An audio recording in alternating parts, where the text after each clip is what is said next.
नाम आधारा। सुमिर सुमिर नर उतरहि पारा। सुमिर सुमिर नर उतरहि पारा। सुमिर सुमिर नर उतरहि पारा। यही कलिकाल ना धर्म विवेकु। यही कलिकाल ना धर्म विवेकु। राम नाम अवलंबन एक। ओ राम नाम अवलंबन को। राम नाम अवलंबन को।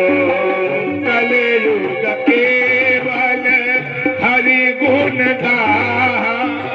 कलयुग केवल हरि गुण गाहा। कलयुग केवल हरि गुण गाहा। गावत नर पावन भव धारा। गावत नर पावन भव धारा।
सच्चिदानंद भगवान की कलयुग ने कहा कि महाराज कलयुग में केवल भगवान का कीर्तन किया जाए, अगर स्मरण किया जाए, गाया जाए।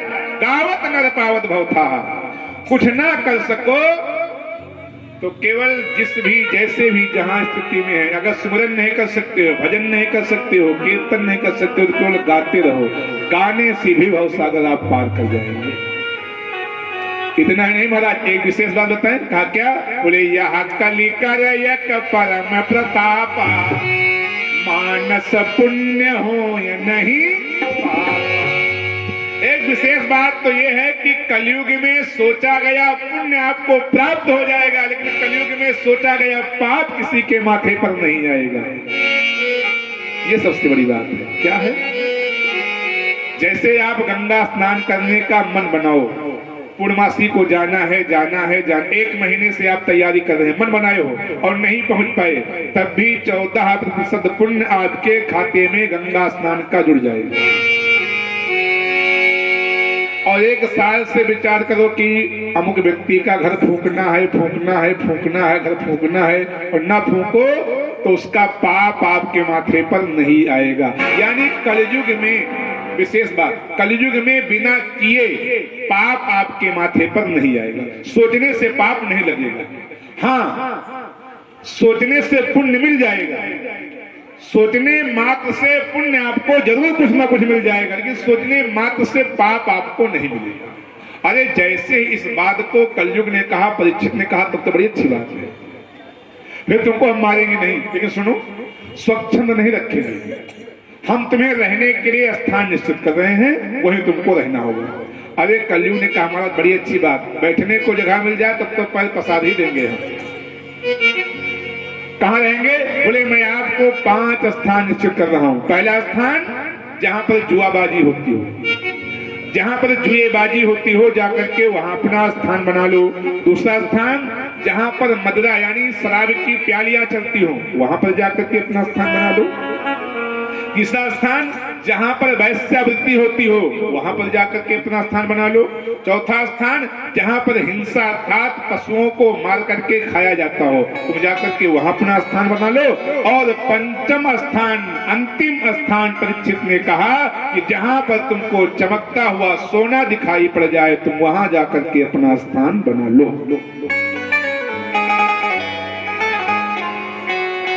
अब कलयुग ने सोचा कि शराब का प्याला, जुआबाजी, हिंसा, ये सब दुनिया का बवाल ढूंढने हम कहां जाएं? चमकता हुआ सोना का मतलब समझते हो? देखिए सोने में चमक होती है, हर सोने में चमक होती है। अगर वो 12 कैरेट का सोना है फिर भी उसमें चमक होगी, लेकिन यहां पर चमकते हुए सोने का तात्पर्य समझ लीजिएगा। यहां पर चमकते हुए सोने का भाव है अवैध सोना, जो नंबर 2 की कमाई का सोना हो उसको चमकता हुआ सोना कहा जाता है। जैसे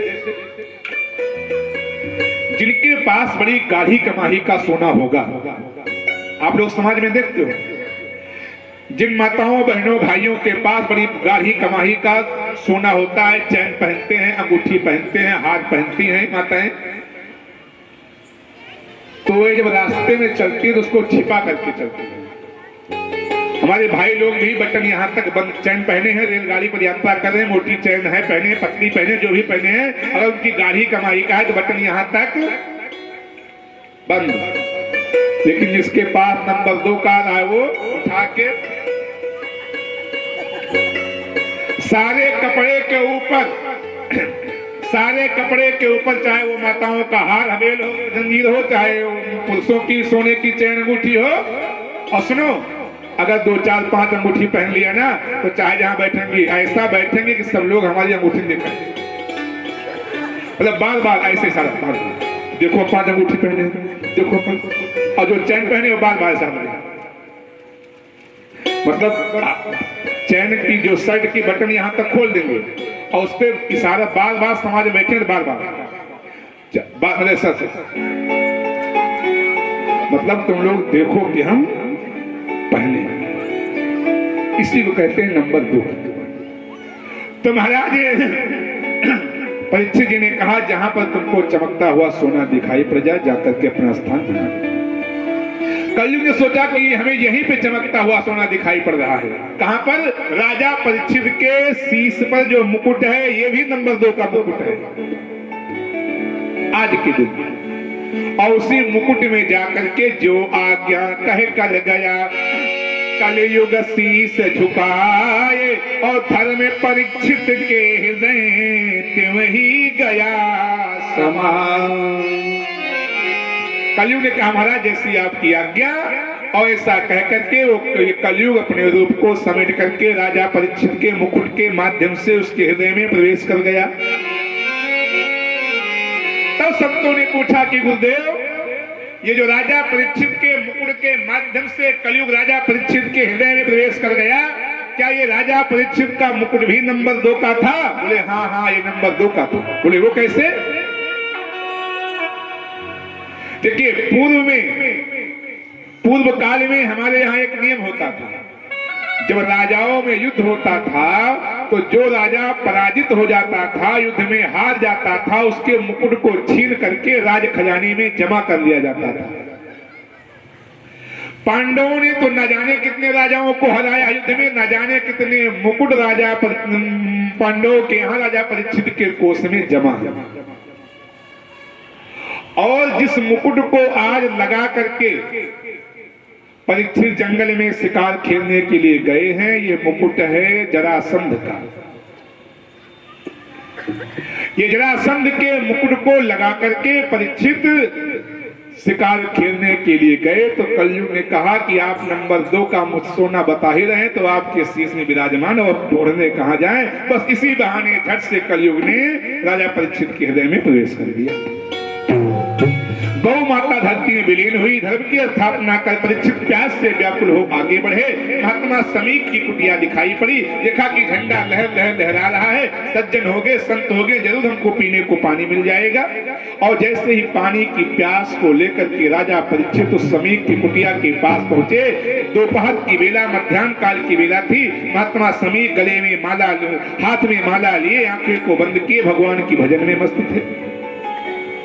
अब तो परीक्षित के शीश पे कलयुग की सवारी हो गई ना, तो परीक्षित को लगा कि इस महात्मा ने मेरा अपमान किया, मुझे देख करके नेत्र बंद कर लिया और क्रोध आ गया। और क्रोध में आकर के इधर उधर देखा, कैसे इसका अपमान हो, इस महात्मा ने मेरा अपमान किया, मैं इसका अपमान करूंगा। अचानक दृष्टि गई महात्मा समीक की कुटिया के बगल में कई दिनों से मृतक एक सांप पड़ा हुआ था। उसी सांप को बाण की नोक से उठाया और ऋषि समीक के गले में डाल दिया, घोड़े को मोड़ दिया।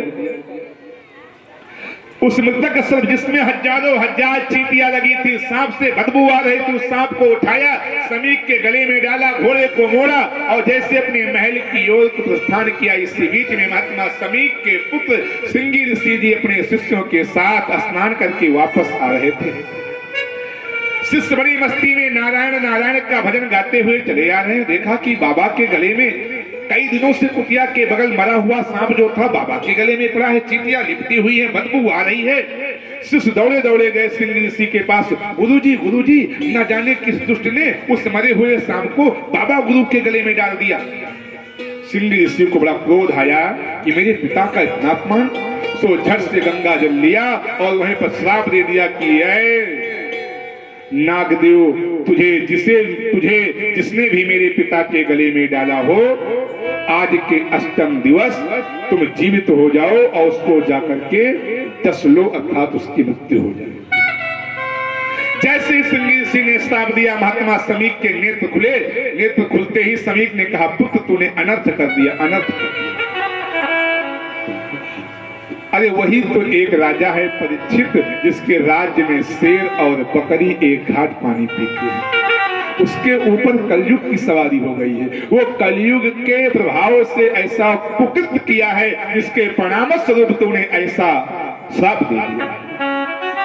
श्रृंगी ने कहा, पिताजी अब तो कहते हैं बात जुबान से तीर कमान से निकल जाने के बाद वापस नहीं होती, और झूठ न हो देव ऋषि वाणी, संत और देवता की वाणी कभी झूठी नहीं हो सकती है, श्राप तो हो करके रहेगा। महात्मा समीक ने कहा, ये वस्तु, लेकिन महात्मा परीक्षित के पास ये संदेशा पहुंचा कि आज के 8वें दिन तक्षक नाम का नाग तुझे डस लेगा, तेरी मृत्यु हो जाएगी। हो सकता है अभी 8 दिन का समय है, कुछ कर ले, अपने आगे की यतन को संभाल ले।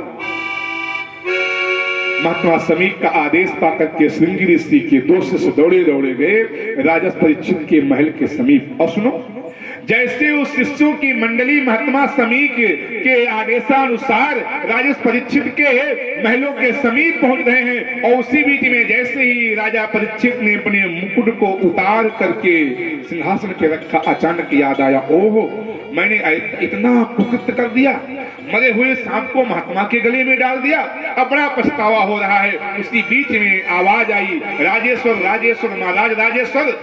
परीक्षित आज दौड़ते दौड़ते आए, क्या बात है संतों ऋषियों, क्या बात है? सौचाए से महात्मा श्रृंगी के शिष्यों ने कहा कि राजेश्वर, आपको मेरे पूज्य गुरुदेव भगवान का श्राप है कि आज के अष्टम दिवस तक्षक नाम का नाग डस लेगा और आपकी मृत्यु हो जाएगी। परीक्षित ने साहस शिष्यों को प्रणाम किया और विदा किया।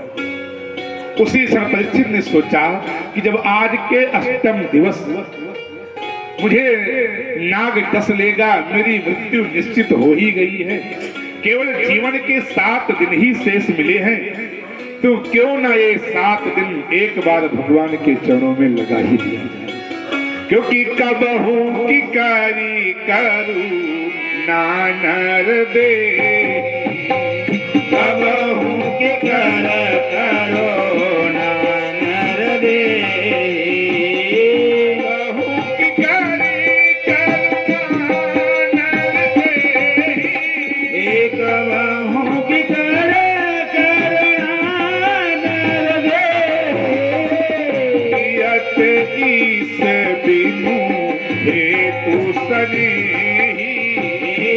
आता है तो विनो देश स्नेही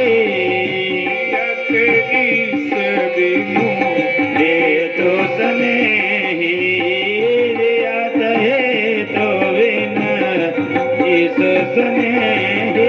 आज परीक्षित ने सोचा कि कबहों की कर करुणा नरदेही, भगवान की जब बड़ी कृपा होती है तो नरदेह अर्थात मनुष्य का शरीर मुझको मिलता है। फिर निस्वार्थ देत ईस बिन हेतु स्नेही, बिना किसी स्वार्थ के बिना किसी हेतु के भगवान ने परमात्मा ने सुंदर शरीर मुझको दिया है। तो कम से कम एक बार जीवन में हम 7 दिन तो भगवान के लिए दे ही सकते हैं। और फिर तो मेरी मृत्यु 8वें दिन हो ही जानी है। बंधुओं, ये कथा हमको आपको सबको इस सिद्धांत देती है कि हमारे और आपके जीवन जीने के लिए भी केवल 7 ही दिन मिले हैं। तो कम से कम जीवन में एक बार अवश्य में ये 7 दिन भगवान के चरणों में बिताया जाए। हो सकता है पूरा जीवन सार्थक। और हुआ सार्थक। परीक्षित ने क्या किया? शीश चढ़ाया, सांप को किया महल को त्याग, और एक बार में कर दिया ममता से बैराग। राजा परीक्षित ने अपने ज्येष्ठ पुत्र जन्मेजय को अपने राज्य का उत्तराधिकारी बनाया और मुकुट को उतार करके सिंहासन को छोड़ा और झट से वल्कल वस्त्रों को पहन करके, गेरुआ वस्त्रों को पहन करके और बड़ी मस्ती में घर को, नगर को, परिवार को, समाज को, संसार को बिल्कुल अचेती सी छोड़ करके और माँ भगवती गंगा की गोदी को संवार दिया। गंगा की गोदी की ओर को परीक्षित चल पड़े और बड़े भाव से मन में चिंतन करते जा रहे हैं।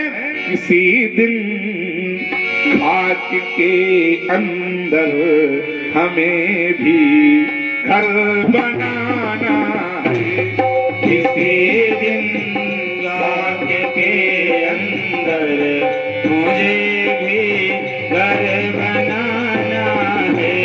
किसी दिन खाक के अंदर मुझे भी घर बनाना है। किसी दिन खाक के अंदर हमें भी घर बनाना है। किसी दिन खाक के अंदर हमें भी घर बनाना है। खाक के, खाक माने मिट्टी, खाक के अंदर हमें भी घर बनाना है। किसी दिन खाक के अंदर हमें भी घर बनाना है। बहुत पाला बहुत धोया समझ कर देह को अपना। बहुत पाला बहुत धोया समझ कर देह को अपना। कभी हमाम साबुन चाहिए, कभी लाइफ बॉय चाहिए, कभी लक्स, कभी न जाने कितने कितने शैम्पू, न जाने कितने कितने साबुन, न जाने कितने कितने अच्छे कपड़े, न जाने कितना इसका श्रृंगार। लेकिन मगर अफसोस इसको एक दिन छूट जाना है। मगर अफसोस इसको भी एक दिन छूट जाना है। मगर अफसोस इसको भी एक दिन छूट जाना है। बहुत काला बहुत धोया समझ कर देह को अपना। बहुत काला बहुत धोया समझ कर देह को अपना। इसको एक दिन छूट जाना है। मगर अफसोस इसको भी एक दिन छूट जाना है। खाक के अंदर हमें भी घर बनाना है। किसी दिन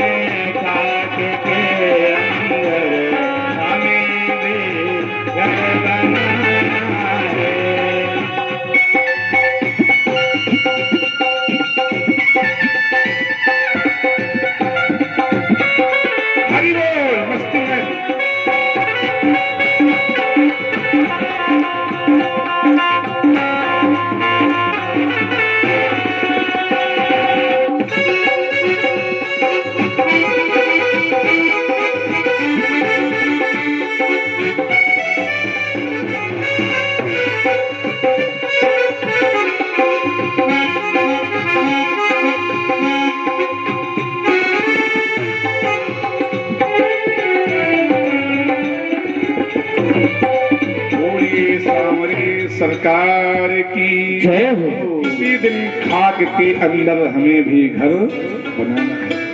ऐसा विचार करके राजस परीक्षित गंगा के किनारे गए और मां गंगा में स्नान करके बड़े भाव से उसी गंगा की रज को मस्तक पर धारण करके बलकल वस्त्रों को पहन करके भगवान श्री नारायण के 12 अक्षर मंत्र का जपना आरंभ कर दिया। बंधुवर, ये सूचना अचानक नैमी स्थान पहुंच गई, जहां पर श्री सूत जी महाराज 88,000 ऋषियों को भागवत की मंगलमय कथा सुना रहे थे। हस्तिनापुर के सम्राट राजा परीक्षित वलकल वस्त्रों को पहन करके अचानक ना जाने कैसे क्या हुआ कि महात्मा का वेश धर करके गंगा के किनारे पहुंच गई। सूचना मिलते ही 88,000 ऋषियों की मंडली राजा परीक्षित के पास पहुंच गई। महाराज, बात क्या हुई? अरे अचानक किसी राज्य का राजा योगी हो जाए तो संतों को चिंता होगी कि नहीं? सारे महात्माओं की टोली पहुंची। महाराज, बात क्या है? राजा परीक्षित ने अपनी सारी बात को बताया तो महात्माओं ने अपने अपने युक्ति को बताना शुरू किया। देखो भाई, गांव में कोई बीमार होता है, मोहल्ला में कोई बीमार होता है तो जो भी देखने के लिए जाता है कुछ ना कुछ सहानुभूति में इनको दिखा दो, ये डॉक्टर अच्छे हैं वहां दिखाओ, सब अपने अनुसार बताते हैं। ठीक उसी प्रकार से ऋषियों ने अपनी अपनी व्यवस्था के अनुसार राजा परीक्षित को मुक्ति के लिए उपाय बताना शुरू किया, लेकिन किसी की भी बात परीक्षित के मन में बैठी नहीं। और इन ऋषियों में कोई साधारण नहीं, महात्मा वशिष्ठ, व्यास, पाराशर, च्यवन, भरद्वाज, अंगिरा, अत्रि, न जाने कितने ऋषियों की साधु सन्यासी, तपी, यशस्वी, योगी सब विराजमान हैं। व्यास, वशिष्ठ, पाराशर सब विराजमान। किसी की बात भी परीक्षित के मन को भाई नहीं।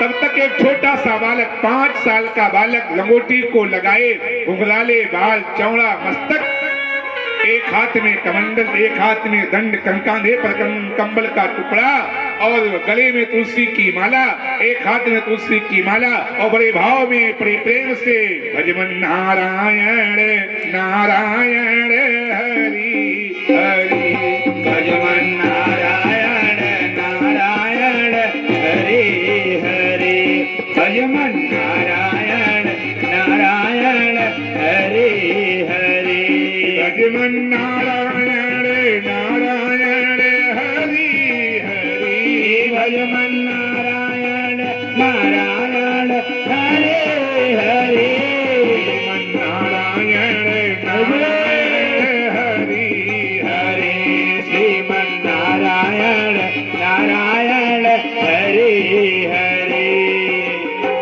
नारायण नारायण हरि हरि। वे भाव में मस्ती में गाता हुआ चला आ रहा है। और सुनो, जैसे ही 5 वर्ष के बालक को महात्माओं ने, ऋषियों ने देखा ना, सारे महात्मा उठ करके खड़े हो गए। सारे ऋषियों की मंडली, 88,000 ऋषियों की मंडली, सबके सब उठ करके खड़े हो गए और सब लोगों ने जो जहां है वहीं से लेट लेट करके प्रणाम आरंभ कर दिया। परीक्षित जी को बड़ी शंका हुई। यहाँ 100-100 साल के, 200-200 साल के, 400-400 साल वर्ष के वृद्ध महात्मा बैठे हुए हैं और ये सब के सभी 5 वर्ष के बालक को प्रणाम कर रहे हैं। आखिर ये है कौन? ये छोटा सा बालक, घुंघराले बाल, मस्तक पर भस्म, माला ले लिया, हाथ में लंगोटी लगाए तो सब लोग इसको प्रणाम कर रहे हैं। आखिर बात कौन है? रहा नहीं गया परीक्षित जी से और धीरे से श्री पाराशर जी के कानों में पूछ पड़े, महाराज ये कौन बालक है जिसको सारे के सारे महात्मा उठ करके प्रणाम कर रहे हैं? पाराशर जी ने कहा कि परीक्षित, क्योंकि तुम इस बालक को जानते नहीं हो? नहीं महाराज, हमने कभी देखा नहीं, कभी सुना नहीं, कौन है? धीरे से पाराशर जी ने राजा परीक्षित के कानों में बताया। जानते हो एक लाइन, जन्मत ही जग दुख निरख, नरा लपेटे अंग, भाग चले सुखदेव मुनि, लगे व्यास के संग, सर पर नगन नहात पिए, कीन न शुक्र ही दुराव, अभ्यास लखत पटधर, संबल उलझे भराव, पूछो व्यास मुनि तुम्हें कहो जग भान और परमहंस सुखदेव के नारी पुरुष समान। पाराशर जी ने परीक्षित जी से बताया कि पुत्र और कोई नहीं, ये भगवान सुखदेव जी हैं। ये सुखदेव महात्मा है, सुखदेव मुनि हैं, वेद व्यास जी के पुत्र हैं। कहा वेद व्यास जी के पुत्र हैं और स्वयं वेद व्यास जी भी इनको प्रणाम कर रहे हैं, पुत्र को पिता प्रणाम कर रहा है। कहा हाँ, इसलिए कि व्यास लखत पट धर संबल उलझि भराव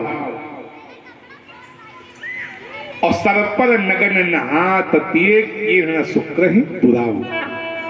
अगर सुखदेव जी के शीश के ऊपर भूई कोई स्त्री नग्न अवस्था में स्नान करे फिर भी सुखदेव जी को कुछ फर्क पड़ने वाला नहीं है।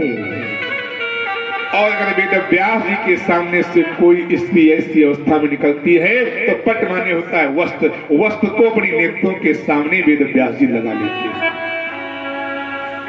कहने का मतलब कारण पूछो व्यास मुनि तुम्हें कहो जगभान और परमहंस सुखदेव के नारी पुरुष समान।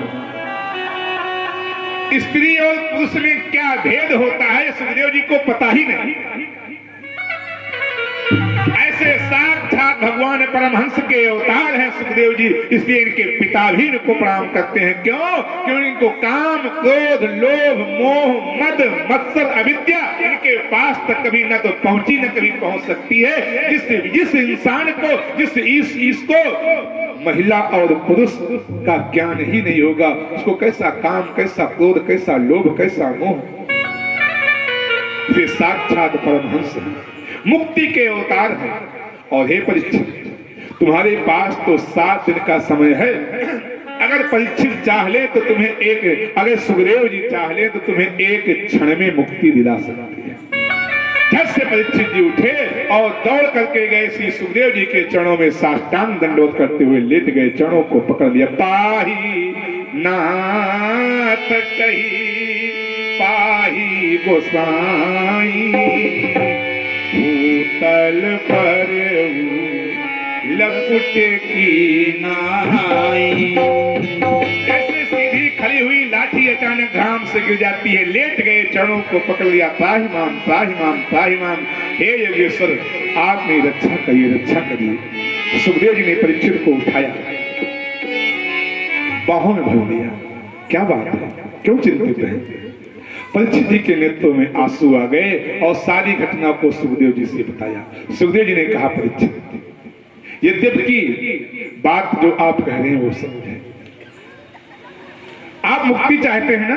बोले हाँ महाराज, मैं मुक्ति तो आपको एक क्षण में दिला सकता हूं, लेकिन संत का शाप है 7 दिन के पहले तुम मर भी नहीं सकते हो।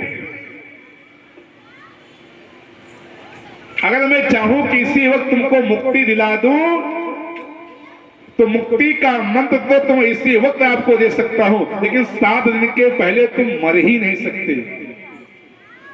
सुनो भैया, अगर आज के जमाने में किसी को ये मौका मिल जाए ना कि 7 दिन तुम चाहे जो करो, 7 दिन तुमको कोई मार ही नहीं सकता, तो कहो हजारों गांव अपने कब्जे में लोग कह लिए।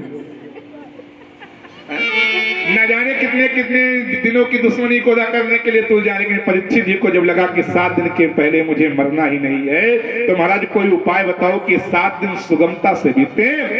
तो भगवान श्री सुखदेव जी ने कहा कि राजन श्रीमद् भागवत है सबका सरताज और इससे ही सध जाएंगे एक पंथ दुई। भागवत महापुराण की कथा का नियम है 7 दिन का, और आपके पास जीवन के केवल 7 दिन हैं, तो 7 दिन आप भागवत की कथा को सुनिए। और उस कथा को सुनते सुनते आपका 7 दिन का समय भी व्यतीत हो जाएगा। और ज्यों ज्यों कथा का प्रभाव बढ़ेगा त्यों त्यों आपकी लगन, आपकी निष्ठा, आपका प्रेम, आपकी श्रद्धा भगवत चरणों में अनुरुक्त होता हुआ चला जाएगा।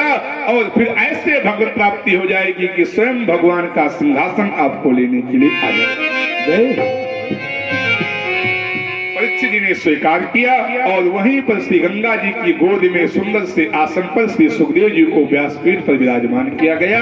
और फिर श्री सुखदेव जी महाराज ने 7 दिन तक नॉन स्टॉप 24 घंटे, कोई लैट्रिन बाथरूम नहीं, कोई टट्टी पेशाब नहीं, कोई उठना बैठना नहीं, 7 दिन तक 24 घंटे नॉन स्टॉप भागवत महापुराण की मंगलमय कथा को श्री परीक्षित जी को सुनाया। और फिर जैसे ही सप्तम दिवस में विश्राम का समय आया, साक्षात स्वर्ग से विमान आया और उस विमान में बैठ करके श्री परीक्षित जी महाराज स्वर्ग को स्वर्गारोहण की। बोलिए श्रीमद् भागवत महापुराण की श्री सुखदेव जी महाराज की। अब श्री सुखदेव जी महाराज व्यासपीठ पर विराजमान हैं। आगे की कथा आप लोग कल श्रवण करेंगे कि श्री सुखदेव जी महाराज राजस परीक्षित को भागवत की मंगलमयी कथा का शुभारंभ और श्रवणपान कैसे कराते हैं। निवेदन ये जरूर करना चाहेंगे कि आप सब थोड़ा समय का ध्यान दें। आते हैं आप सब, बड़ी अच्छी बात, लेकिन बहुत लोग बहुत विलंब से आते हैं। अगर भाई यही उद्देश्य हो, फॉर्मेलिटी अदा करना है तो कोई बात नहीं, लेकिन मेरा उद्देश्य ये है कि आप सब जो समय दिया गया है 3 बजे से 7 बजे तक, आप सब 3 बजे तक जरूर पहुंचे। कोई दिक्कत तो समय बढ़ा दिया जाए, क्यों भाई? सबको मंजूर है, समय बढ़ा दिया जाए।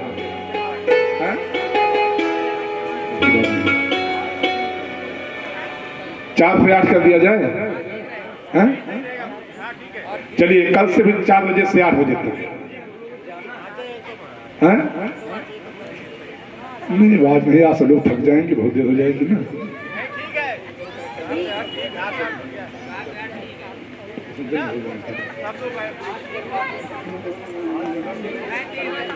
नहीं, 4 से 8 बजे तक, ठीक ना? कल से, हाँ, सब लोग 4 बजे, आप लोग 4 से पौने, लेकिन 3:45 तक फिर आ जाइए, उसमें कंजूसी ना हो। हाँ, नहीं फिर कहा 5 से 9 करो, फिर अगले दिन कहा नहीं 6 से 10 करो,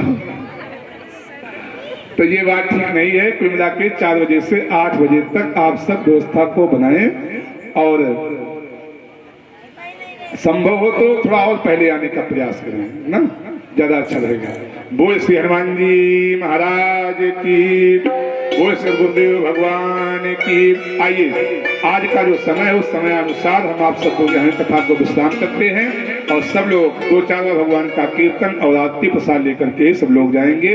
हरे राम राम राम सीता राम राम राम, हरे राम राम राम सीता राम राम राम, हरे राम राम राम सीता राम राम राम, हरे राम राम राम राजा राम राम राम, हरे राम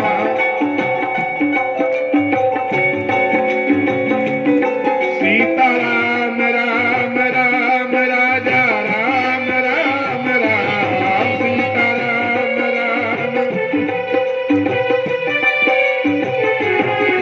हरे राम राम राम राजा राम राम राम, हरे राम राम, हरे राम राम राम सीता राम राम राम, हरे राम राम राम।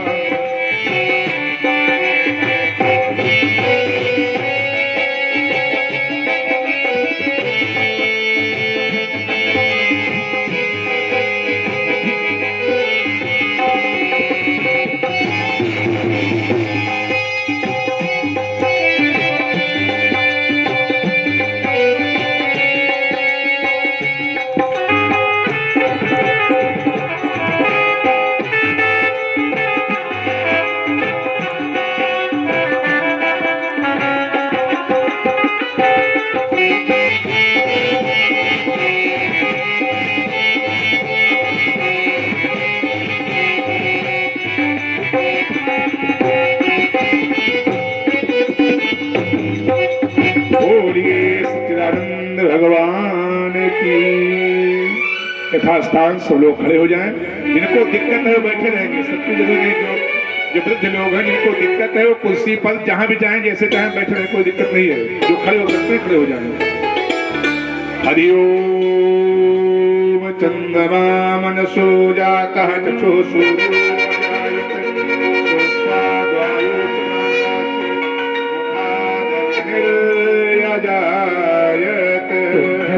श्री भागवत भगवान की है आरती, पापियों को पाप से है आरती। श्री भागवत भगवान की है आरती, पापियों को पाप से है आरती।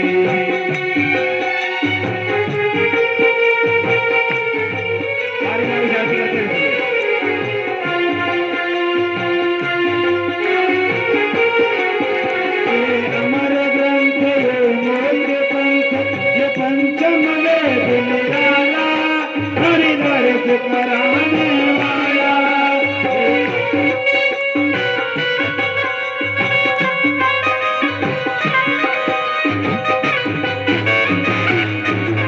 ये अमर ग्रंथ मोक्ष पंथ ये पंचम वेद निराला, नव ज्योति जगाने वाला। हरि नाम यही हरि धाम यही, हरि नाम यही हरि धाम यही। सबके मंगल की आरती, पापियों को पाप से आरती।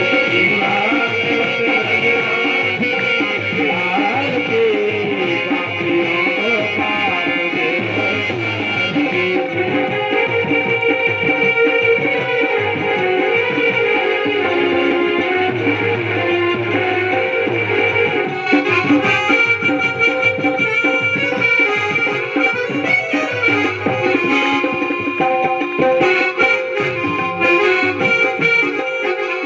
शांत गीत पावन पुनीत, पापों को मिटाने वाला, हरिदर्श कराने वाला।